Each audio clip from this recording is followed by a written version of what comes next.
Chers amis, chers patriotes, bino muto mesana kolandanga na liboso bekran na bino partout pa bozali mbote na bino penzambe apambola bino. Nazo leka awa pona lobela eza message naza kotinda na ba traître nyonso qui ont accepté de travailler avec les traîtres Chilombo, mais c'est 15%. Nalobaka na bino ke Chilombo akotikalaka kosala rien depuis 2018 on bebisa ba vidéo na ngai. Alors, maintenant ba traître oyo bandimi ko travailler na ye traître. Boye baka ke malédiction ya Nzambe ezali et que vous êtes maudits parce que vous avez accepté le malheur du peuple congolais. Donc vous êtes tous des traîtres aussi comme Chilombo. Et yeba inango ke Congolais a voté Moulouba te.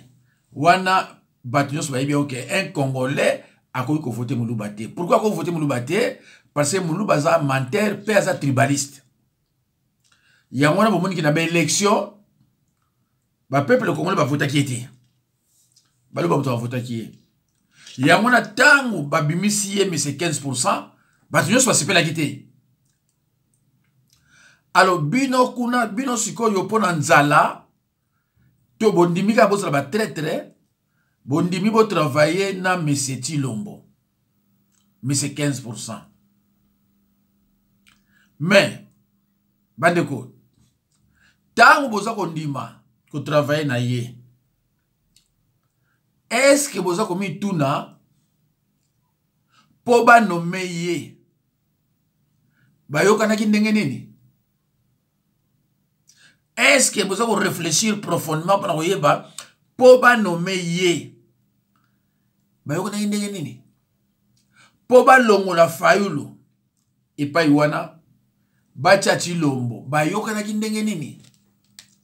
Parce que bango ba yebi ke Chilombo n'a jamais travaillé chez lui en RDC. Et que Chilombo n'a jamais été aussi politicien.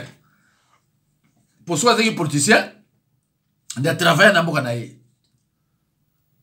Mais Chilombo est venu, est arrivé à Bruxelles à l'âge de 17 ans. Et à l'âge de 17 ans, Chilombo était mineur. Et à l'âge de 17 ans, a continué sous classe. Avant daki, na makamuna ye, oyo bino boyebi. Mais bande konangai, il faut voir que justice ya Nzambe zali pe malédiction ya Nzambe pe zali. Tangu mutu akei bayokani ke yo zwa kiti ozu 15%, mais biso tozo tia yo. Biti ya bato bazo tia eza nini? Oyo aza ko accepter pona nini? Pona maltraitance ya peuple congolais. Donc andimi peuple congolais amona pasi. Oyo anome ye alobi batelanga. Batela kimoyibi nanga. Mais 500 officiers généraux on a nommé qui ko toucher bangote. Parce que tant que bango bazali ngana za sécurité. Mais ceux qui ont touché bango longoli bango sécurité na ngesili. Na bali to yokani oui. Na bali to yokani oui. Sikoyo yo bemba pa yo uti. Oyebite bango ba yokana kinini. 4 ans après, Chilombo aza kokoka ko toucher ba 500 officiers généraux wana te. Parce que soit touché bango lobby Kabila Kimi. Baye kozwa yo bemba. Po ocha mutu okota makambo oyo yo yebi mutu na makolo te. Ndeko nanga na conseiller yo déjà naza au conseiller lisusu. Soki okende ngulu ngulu Italio. Bemba soki okende ngulu ngulu Italio. Soki okoloba ngai makasi tout ça tolongola ba état major ya officier généraux oyo ya Rwandais Italio. Soki okende ngulu ngulu na menase Kabila na Kagame Italio. Mutu oya nome yo na ye na Kabila na Kagame baza mutu moko. Ezaneti yozo kota makama mwasi na mubali oyo yo yebi mutu na makolo te esuka kama be esuka kama be na lobi na bino justice nzambe ezali malédiction pe ya nzambe ezali na moni bemba ndenge bozo yambana na kamere epesinga mawa yo yebi bien que kamere c'est un Rwandais sur Burundi. Oyebi bien que kamere moyibi a outi na prison. Devant population, on respecter population te pobo yambana yo na muto yo ayibi. Ah mes amis amingi. Donc yo sepeli que non, lukula yo yebi vrai ko yiba, ngape na yebi vrai ko boma, alors toza la mutu moko comme ça to yiba lisusu. Il a extendé moi.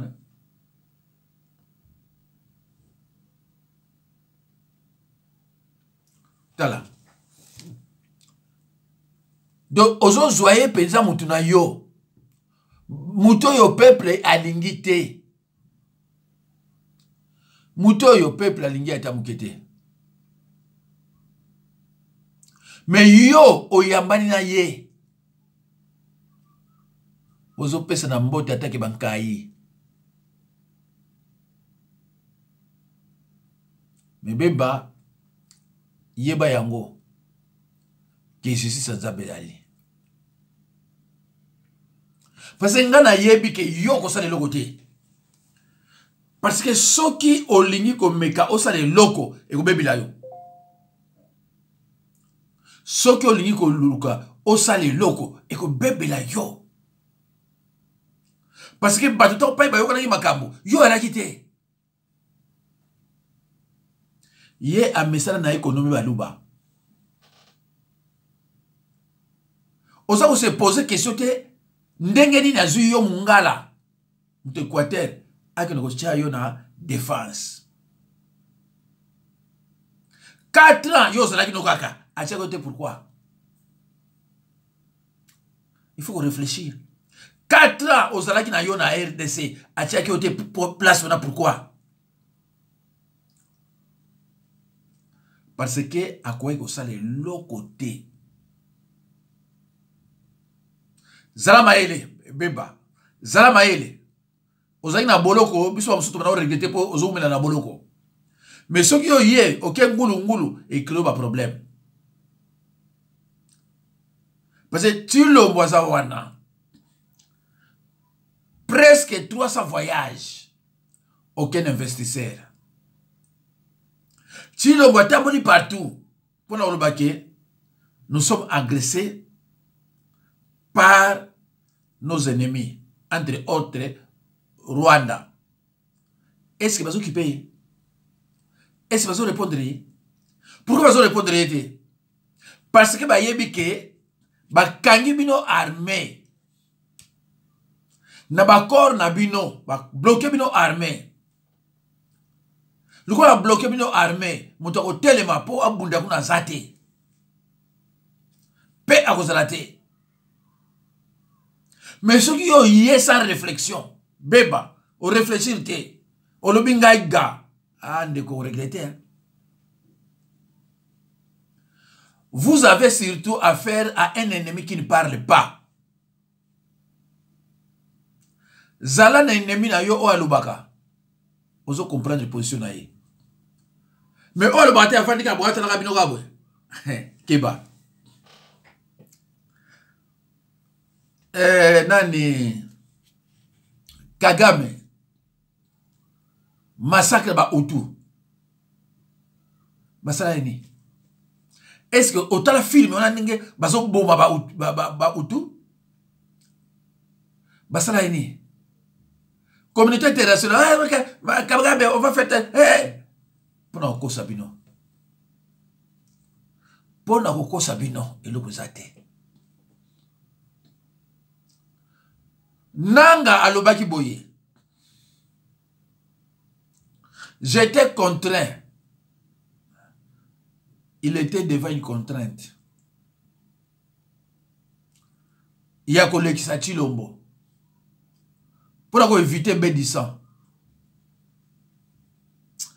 Bato balingaka bemba ba pese vidéo ayoka. Nanga ayebi ke Chilombo Fayulu a gagné largement parce que il était déclassé de la course. Je dis bien déclassé. C'est-à-dire, tant qu'il y a comme na wenza bayaka, Chilombo zana El Zahir. Oh, monsieur Alanda qui est azana limité. Mais hier, comme déjà, na wenza bayaka. Il y a un peu déclassé. Cela veut dire que azana zéro contraint. Donc, bon, ça la dengeni ni mutaou gagné azate. Il y a un peu déclassé de la course. Chilombo n'était même pas outsider. Chilombo était un délaissé. Chilombo était un délaissé. Oh, il n'était même pas favori. Il y a un groupe outsider. Alors, tant que vous avez 15%, vous avez en Belgique, vous avez un salaire de misère. Va proposer le Kwandengwana au demi vite sans réfléchir. Abomimboka. Yoso mona banda Chilombo kota alba mabeka ya Kabila. Banda Chilombo kota est-ce que vous yoka Chilombo albi mabeka Kabila? Est-ce que banda Chilombo kota vous moni albi mabeka Kagame? Mais akolobango jamais parce que ce sont eux qui l'ont nommé, qui l'ont mis au pouvoir. Donc, il est redevable. Qu'est-ce que vous ne comprenez pas, mes chers patriotes? C'est vrai, Batouba Sepeli, ah, Bemba, Bemba, yo, tala nenge bazo kumisa yo. Julo koloba mabe Tshisekedi. Baluba o tout bazo kumisa yo na bako fingo mabe. Oyebi peuple bazo kumisa yo te. Bato bazo kumisa yo bazo yebi bango te. Bache okuna pa bamoni échec. Bamoni échec na bango. Et que bango bako sa le logo te. Alors faut qu'on réfléchisse, nani a nommé 500 officiers généraux wana, nani a nommé bango. Oya Noma Bango, c'est lui qui dirige le pays. Oyo Anoma Bango, yendem tota mokonzi. Bino bolo bagana eke aza nane sénateur à vie. Est-ce que bino muso yoka ya lubina aza sénateur à vie? Na monoko na ye, est-ce que muso yoka ya lubina aza sénateur à vie? Afana baba. Mutu mystique ya. Bino muso bana sénateur à vie, oh ya répondre na ita la gabu. Cela veut dire que mukolo ya kolinga a reprendre le pouvoir wana. À reprendre un mot parce que les Congolais sont des malades en gombe. Congolais, bah ça pas malade en gombe. comme ça toujours ba miyibi nazana ba filmer bino ba ministre oboke ko sana Chilombo. Le fait de travailler avec Chilombo, vous avez accepté directement Kabila et Kagame. Mais oui, parce que bon doit nommer bino boye bien et ça te boye bien. Et ça te na tila bino maman ba zaïba ndeka zoloba na o mususu comment on dit na bosse non Ari parce que belé d'accord tu répètes quand tu l'as bino su bino wanate parce que boye bien mo malobe le mama kuna le mama clair bazaï baza la partie à Bemba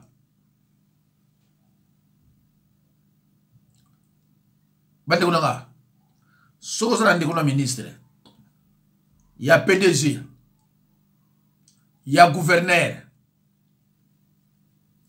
batouana nyonso ce sont des traîtres o ba trahir pays république oyo bandimi passe ya peuple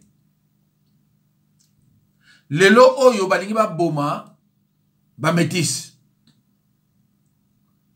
balingi ba boma ba métis o bazana kati ya RDC tala. Mais pourquoi vous êtes agités, vous les gens de l'UDPS? Pourquoi vous êtes agités? Mais pourquoi vous êtes banga on a ni Katumbi? Tout le monde sait que Katumbi, c'est pas un Congolais. Du côté de sa mère et de son père.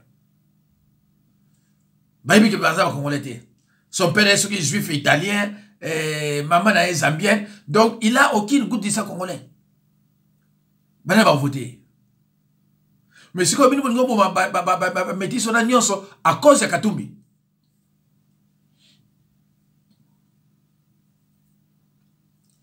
Bandeko, il y a un PDG un ministre qui justice et ali, ni pas ali, malédiction pas ensemble ali.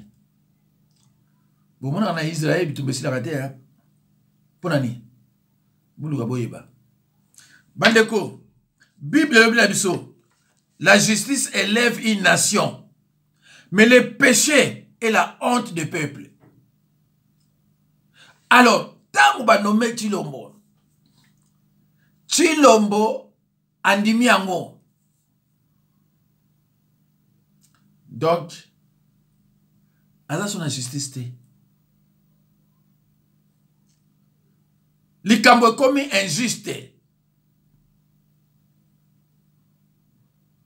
Donc, Chilombo n'est pas légitime. Alors, Bible dit la justice qui élève une nation. Si vous voulez servir injustement la nation. Parce que Chilombo a zoa quitté ba nommé. Boye biango. Bondimi boko no sa nae. Et puis, presque vous tous, vous avez déclaré être des chrétiens. Ah non. Vous avez chrétien? Chrétien, azamutu oyo, puisque Dieu est amour. Yo peut chrétien, faut un amour. Oko linga pasi ya batute. Amour de Dieu et amour du prochain, ces deux commandements vont obligatoirement de pair. C'est un impératif. Celui qui aime Dieu le manifeste en servant son prochain. Alors, yo si va au pouvoir, bon, Tony Oko la peuple, ça biloko nanga protéger nga nazala boye mais ko simba kuna te poso ko simbi kuna ngana okima na la sécurité te. Vous acceptez des bêtises comme ça.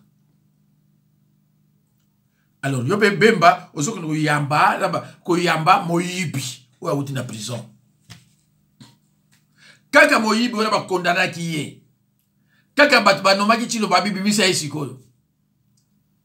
La veille est pas prise. La veille. Comment le président a nommé Moutou Oyo, tant que Banda Moussala na ye, peuple a zo la ye, bazo ganga mouyibi. Ce qui peuple azo ganga muyibi, c'est que yo yebi encore les peuple. Ça fait mal, hein?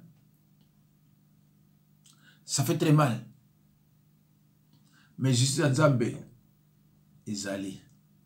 Malédiction à Nzambe, ezali. Oye koye la bino, boye bate. Nazo bango bien, hein? Le président, PDG, ministre, ba sénateur, ba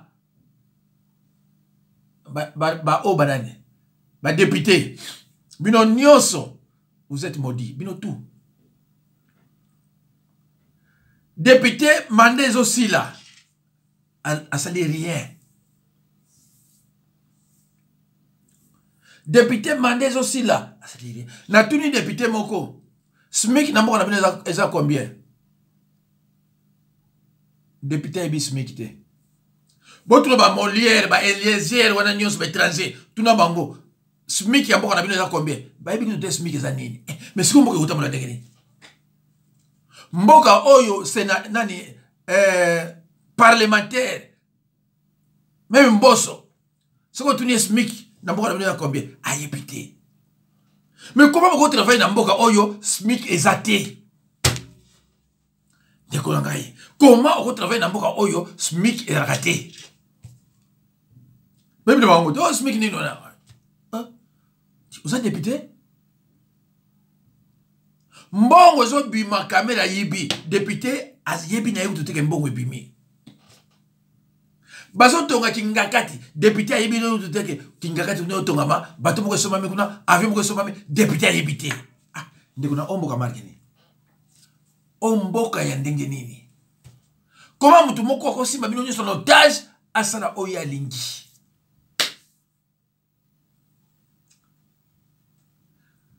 Ti na décembre, officier généraux wana, obasime état-major de l'armée na biso, barwande wana, baolongwate, nena olongwa bango. Peut-être no baolongwa bango te, 4 ans yaso olongwa bango te. Et Bemba azana trop olongwa bango te. Parce qu'ils sont nommés par la présidence. Bemba azana trop olongwa bango te. N'est-ce pas nommé le président de la République, n'est-ce pas nommé le président de la République. Bilo somona phare de sa télémie na ba chef d'état-major ba ke kubunda contre Rwanda.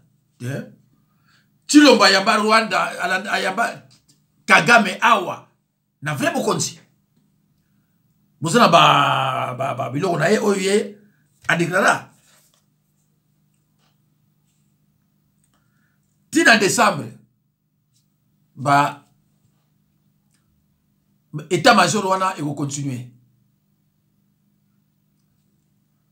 En 2024, état-major wana et vous continuez. Pour mettre sur 5 ans. Ce qui 5 ans est ici, état-major, mais nani a kolongo la yango, nani a kolongo la bango. Azate.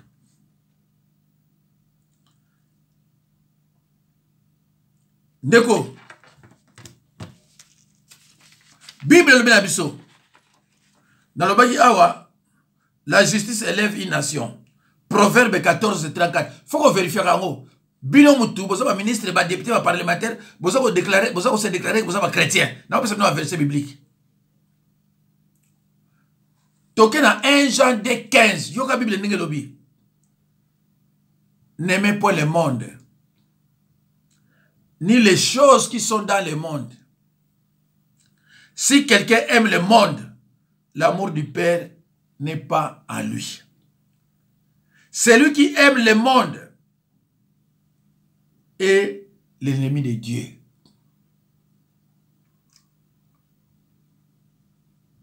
Dieu est amour. Yozo que nous soit nomination, il y a le Kouta. Comme mi président, nous allons présenter. Aux amour. N'aimez pas le monde, ni les choses qui sont dans le monde. La Bible ne dit pas que faut pas être riche. Non. Bible bino wana te. Mais balobi na yo, komi pesa na biloko ya mokili te. Kotia na première position te. Cherchez premièrement le royaume de Dieu. Et le reste vous sera donné par-dessus. Abraham était riche. Job était riche. Joseph d'Arimathée était aussi riche. Donc avoir des biens matériels, ce n'est pas un péché. Mais comme il pèse en un côté, pour la population, on soit malhonnêtement. Abraham a joué un mot malhonnêtement. Job a qui m'tambongo a joué un mot malhonnêtement. Joseph d'Arimathée, où il y a Jésus, Christ tombeau, où il y a pour battre Jésus Christ. Il était riche. Mais à ce qui on a moyen, au minimum, je l'ai moté. Chilombo, ana basiboni. Chilombo, ana basiboni. Pour nous avoir bon à l'État, qu'on foute la basi, bandaku partout, tu n'as pas États-Unis, tu m'as appris. Basi bali. Oui, mais moi, on a un peu de allez, bon, on fout entre-temps, peuple a souffrir. Peuple a le roi liate. Telambo a été commis. Bozo boma bandaku abattu, buka bandaku abattu, sans solution de rechange. Rien. Tata wa ina ndako na tonga ngo ça fait 40 ans. Bozo benga na yemba na moko na bana libanda sans solution de rechange. Bozo na été mes papas siko bana ocha bango wapi. Un pays dirigé par le prix Mangondo. Emma Minga.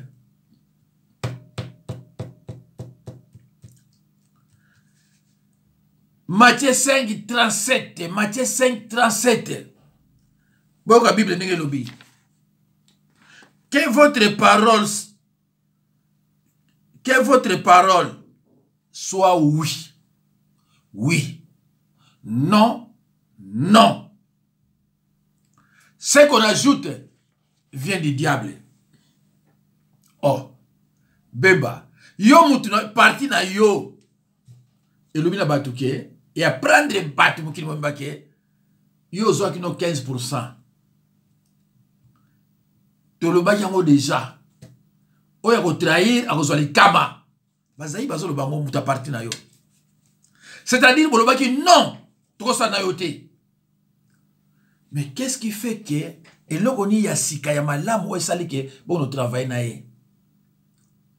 Donc vous êtes chrétien, vous finissez le christianisme. Donc vous êtes chrétien, vous avez Bible. Vous êtes chrétien, vous avez la Bible. Bible Matthieu 5, 37. Que votre parole soit oui, ou tika oui. Ce que l'objet n'a non. Et que tika non. Oyo yaka sima soko changer. Et ça va diable les asu yayote. Parce que tant que vous non. To oui, moli mo nzambe mtezo ba na yango. Alors tant yo changer. Oko kota place ma bé ya malédiction. Obimina nisiko. Yebisa so obimina. Donc, liloba, oyo yo tangaka, oyo ba ki onga za chrétien, do tanga no ngoto yebi no ngopete. Moi je vous parle attaque votre pasteur. Bino nyonso wana ba kapila chilombo ba bemba banani nga naza pasteur na bino. Na kotika la pasteur bino bo suki la bino ba be. Ngai na kotika la pasteur. Pe nazo zwa mbongo honnêtement. Malhonnêtement, nous allons faire souffrir bateau. Bino nous allons faire souffrir bateau. Mais bon, on va la bino. Bon, on ne balak sa bino, hein? Bon, on ne balak sa bino. Souka na yango. Cercueil. Tant qu'on compte hôpital, oye, à la salpêtrière à Paris 13e. Pour nous avoir traitement, au so bandi ko lela. Ne pas président musuba balela.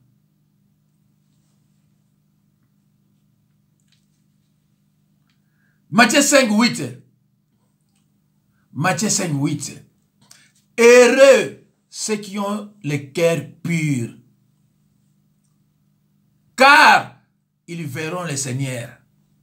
Ils verront Dieu dans le paradis. Ceux qui ont seulement le cœur pur. Un cœur sans tache, un cœur parfait.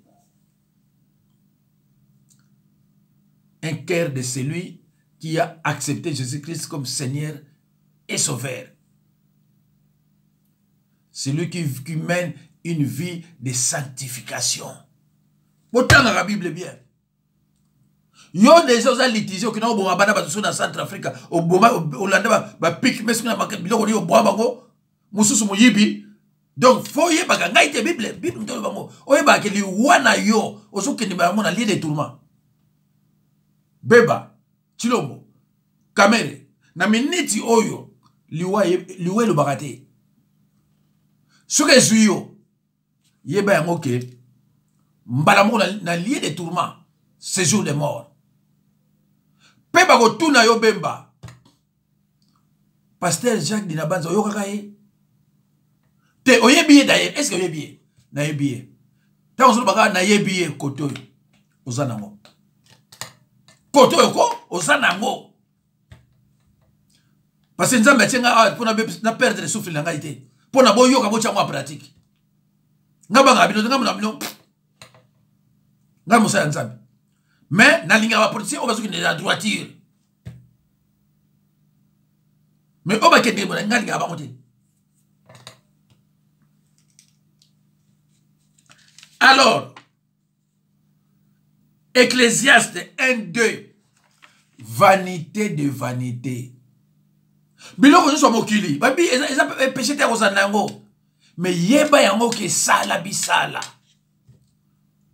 Timo yibo bozo yiba boso makabilo na bino ya luxe caméra ndako soki na États-Unis sur la 30 chambres so combien la rane kuna te ekotikala ba oyo ba mona pasi te ba kozwa yango kinga kati otikala ko kabila ko fa otikango bato ba mona mo pasi te ba kozwa yango elo ni osali vanité de vanité dit Ecclésiaste chapitre 1, verset 2. Vanité de vanité. Théoria qui m'a beaucoup pamba, théoria m'a beaucoup pamba. Sauf quand il est là, verset au bas, au monde, pourquoi vous faire souffrir, Baninga? Parce qu'on n'a rien. On n'a rien. C'est une histoire, Mobutu, hein? Nous rappelez bien, on s'en une histoire, hein? À construire un système qu'on s'en a dans Maroc. Mais tant qu'on va enterrer, combien de personnes va hein? Kokodio kutu bakundie batu ebele. Metala oba na bakenga roi de roi. Bakundie na batu boni. Ete ya bino. Na kozongi lango après. Marc 8:36. Marc 8:36. Et que sert-il à un homme de gagner tout le monde s'il perd son âme? Ndeko na ngai.